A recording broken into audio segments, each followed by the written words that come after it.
자, 청취자 여러분, 메타버스라고 혹시 들어보셨습니까? 이게 저희가 출퇴근할 때 타고 다니는 버스가 아니고요. 자, 현실과 다른 디지털 가상세계, 디지털 지구를 부르는 말입니다. 자, 예전에도 그 존재했던 개념이긴 한데요. 코로나19 이후 이제 이른바 비대면, 언택트 문화가 확산되면서 이 메타버스가 최근 각광을 받고 있다고 합니다. 내가 아닌 또 다른 나, 디지털 분신이 존재하는 메타버스의 세계를 오늘 대도 뉴스에서 윤현숙 기자와 함께 자세히 알아보겠습니다. 윤 기자 안녕하십니까? 네, 안녕하세요. 예. 자, 먼저 디지털 분신이라고요? YTN에도 최근 이거 관련해서 등장한 거 있죠? AI 인공지능 앵커요? 네, AI 인공지능 앵커가 데뷔를 했습니다. 윤 기자는 지금 실체 네, 실물인데요. 저는 예. 사람입니다. AI 아닙니다. 예. 네네. 그 YTN 뉴스가 있는 저녁 2주년 특집 방송이 4월 15일에 있었는데요. 그때 변상욱 AI 앵커가 데뷔를 했습니다. 사실 지난해부터 죄송합니다. YTN 그 디지털 센터인 YTN 플러스에서 AI 기술을 방송에 접목해보자. 이런 차원에서 AI 앵커 연구 개발을 쭉 해왔거든요. 이제 그러다가 뉴이처 2주년 방송에서 AI 앵커를 활용해보자 이런 아이디어가 나와서 그 준비를 거쳐서 변상욱 AI 앵커를 선보이게 됐는데요. 네. 그 변상욱 앵커가 출연했던 2년간 방송 중에서 일부를 딥러닝을 시켜서 기사 텍스트를 입력하면 AI의 영상과 음성으로 합성되도록 그렇게 AI 앵커를 만들었습니다. 그럼 변상욱 앵커의 표정과 말투, 목소리, 어조 이런 걸 다 표현을 했고요. 그래요. 그래서 실제 방송에서 생방송 상황에서 다른 사람 앵커와 대화도 나누고 AI 앵커가 직접 AI 앵커의 미래에 대해서 설명하는 그런 콘텐츠도 만들었습니다. 그 제가 이 초기 개발 단계부터 이렇게 받고 또 실제 원고 일부도 쓰기도 했는데요. 네. 그래요? 그 알고 있는데도 AI 앵커가 이제 기사를 넣으면 이렇게 입력을 하면 이렇게 실제로 바로 나오는 게 굉장히 신기하더라고요. 그렇군요. 그러면 그 변상욱 앵커께서 그 현장에서 자아 분열을 혹시 느끼지 않으셨을까? 잘못하면요? 왜냐하면 이게 너무나 똑같게 구현을 해버리면 네, 본인도 좀 놀라시긴 하셨어요. 그렇죠. 네네네. 그러면 이거 AI 앵커 디지털 분신 이른바 이렇게 불러도 되겠죠? 네, 그렇습니다. 이게 디지털 세상에서 마치 이렇게 홍길동이 이렇게 뭐라고 하죠? 그 여러 명을 동시에 이렇게 모습을 보이는 것처럼 손오공도 이렇게 털을 풀어서 이렇게 여러 마리로 드러나게 하고. 그럼 동시에 여러 곳에서 이제 이런 AI 앵커를 활용하면은 디지털 분신처럼 여러 곳에서 방송을 할 수도 있고요. 나는 일어를 못한다, 프랑스어를 못한다 해도 충분한 그걸 읽어서 학습 데이터만 투입을 한다 그러면 내가 아닌 나의 AI는 또 다른 언어로도 방송을 할 수 있는 그래요? 그런 기술들이 많이 발전이 되어 있습니다. 근데 이제 다만 20초 정도 걸리는 기사 텍스트를 넣었을 때 그 실시간으로 바로 나오는 게 아니라 이게 영상과 음성이 합성되는 시간이 그만큼 걸리거든요. 일종의 딜레이. 우리 이성 통화할 때라든지 위성 방송 연결할 때 딜레이 생기지 않습니까? 네네. 좀 긴 딜레이로 볼 수 있겠네요. 네, 파일이 만들어지는 시간이 걸리기 때문에 아직은 완벽한 실시간 생방송은 어렵지만 그래도 급한 경우에 스튜디오나 방송 장비 없이도 이 프로그램만 활용하면은 신속하게 방송이 가능하기 때문에 굉장히 좀 새로운 기술이라고 볼 수 있고 굉장히 기술이 하루가 다르게 빠르게 발전하고 있어요. 이게 일본이나 중국에서 처음 나왔을 때는 다들 놀랍다 이랬는데 이번에 영국 공동 진행했던 그 이스트 소프트 측의 설명인데 5일만 주어지면 데이터가 물론 확보된 상태에서 5일만 있으면 한 명의 AI 앵커를 만들어 낼 수 있다. 그래요? 네, 똑같은 디지털 분신이 생기는데 5일밖에 안 걸리는 거죠. 아니 그러면 지금 저희 같은 방송하는 사람들 그 일자리 잃는 거 아니에요? 저희랑 똑같이 이렇게 해버리면? AI들이? 네, 그런 걱정이 가장 흔하죠. 사실 그런 고민이 이런 기술 개발 이면에 존재를 하는 게 사실인데요. 하지만 당장은 이런 AI 앵커가 우리 황 진행자의 자리를 차지하지는 않을 것 같습니다. 왜냐하면은 고도의 순발력과 방송 노하우를 갖춘 그런 진행자나 인간 앵커를 대체한다는 건 불가능한 일이고 그렇게 해서도 안 될 거라고 생각을 합니다. 그래요. 그건 우리 생각인데요. 네, 알겠습니다.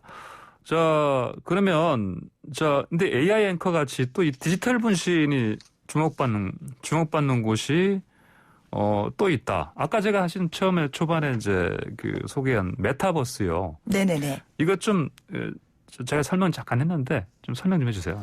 예. 네, 이게 단어 자체로 보면 메타버스. 예. 메타는 초월이고 유니버스, 세상을 뜻하는 유니버스의 합성어인데요. 이게 그래요. 예. 현실을 초월하는 공간이다. 또 뭐 현실과 또 다른 디지털 세계다. 뭐 이렇게 설명될 수 있고. 메타 유니버스군요, 그러니까. 네네. 또 좀 다르게 또 쉽게 풀어서 말씀드리면 현실의 나와 다른. 아까 실제 앵커가 있지만 AI 앵커가 활동을 하듯이 현실의 나와는 다른 아바타 그런 부캐로 살아가는 새로운 세상이라고 할 수 있습니다. 네네. 근데 사실 말이 새로워서 그렇지 아주 새로운 개념은 아니고요. 예를 들어 뭐 2000년대 초반에 인기 끌었던 싸이월드 아시죠? 뭐 그 싸이월드에서도 아바타로 이렇게 집을 짓고 이렇게 뭐 꾸미기도 했었는데요. 뭐 그런 것도 메타버스의 일종이라 볼 수 있고 뭐 내 게임 캐릭터로 뭐 동료들과 함께 즐기는 온라인 게임 속 세상도 메타버스로 볼 수 있습니다. 그리고 그 많이들 하시는 페이스북, 뭐 틱톡, 인스타그램 같이 자기 일상을 디지털 세계로 옮기는 것도 메타버스의 하나입니다. 근데 이게 최근에 뭐 5G라던가 아니면 대용량 그래픽 처리 기술이 굉장히 빠르게 발전하면서 이런 것들을 지원하는 것도 진화가 빠르게 되고 있고요. 또 무엇보다도 코로나19가 굉장히 그 발전 속도를 앞당기고 있습니다. 그렇군요. 자, 그런데 이런 새로운 세계가 또 창출이 되면 뭐랄까 이제 새로운 그 산업도 창출이 되고요. 그럴 텐데 요즘 젊은이들이 이 가상 세계에 들어가서 뭐 돈도 번다면서요? 네, 그렇습니다. 여기 대표적인 곳이 뭐 조금 생소하실 수도 있는데 조금 설명을 드릴게요.